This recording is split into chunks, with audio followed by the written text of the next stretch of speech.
Friends வணக்கம். ஒரு 2000 பட்ஜெட்டில் வீட்டுக்கு ஒரு நல்ல ஒரு 2.1 நல்லா கிளாரிட்டியான audio, 10 inch subwoofer, 2 6 inch speaker, இல்லாட்டினா 12 inch subwoofer, 6 inch speaker, 4 inch speaker, 8 inch speaker, இது மாதிரி நீங்கள் வச்சுருக்கீங்க.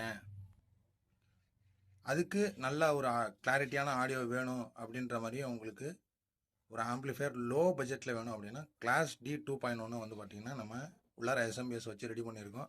இதை நீங்கள் வந்து 230 வோல்ட்டு ஏசி இன்புட்டு கொடுத்துட்டீங்க அப்படின்னா உங்களுக்கு இது வந்து பார்த்திங்கன்னா ஆட்டோமேட்டிக்காக ஒர்க் ஆகிடும். 12 வோல்ட்டில் ஒர்க் ஆகக்கூடியது உள்ளார எஸ்எம்பிஎஸ் வச்சுருக்கிறோம். இந்த மாதிரி செட்டு உங்களுக்கு தேவைப்படுது அப்படின்னா ஸ்க்ரீனில் தெரிய நம்பருக்கு கான்டெக்ட் பண்ணுங்கள். பேக் சைடு வந்து பார்த்திங்கன்னா வேக்கோ ஜாக் கொடுத்துருக்கோம். கூடி சீக்கிரத்தில் பேக் சைடில் வந்து உங்களுக்கு ஸ்பீக்கர் எல்எஸ் போடுற மாதிரி கேபினெட் வந்து அரேஞ்ச் பண்ணிவிட்டு அந்த மாடலையும் வந்து பார்த்திங்கன்னா அப்டேட் பண்ணுறேன். இந்த மாதிரி உங்களுக்கு தேவைப்படுது அப்படின்னா தாராளமாக கான்டெக்ட் பண்ணுங்கள். லோ ப்ரைஸில் நீங்கள் 10 இன்ச்சு 8 இன்ச்சு எந்த சப்வூஃபர் வேணாலும் போட்டுக்கலாம். நீங்கள் ஆடியோ குவாலிட்டி பக்காவாக இருக்கும்.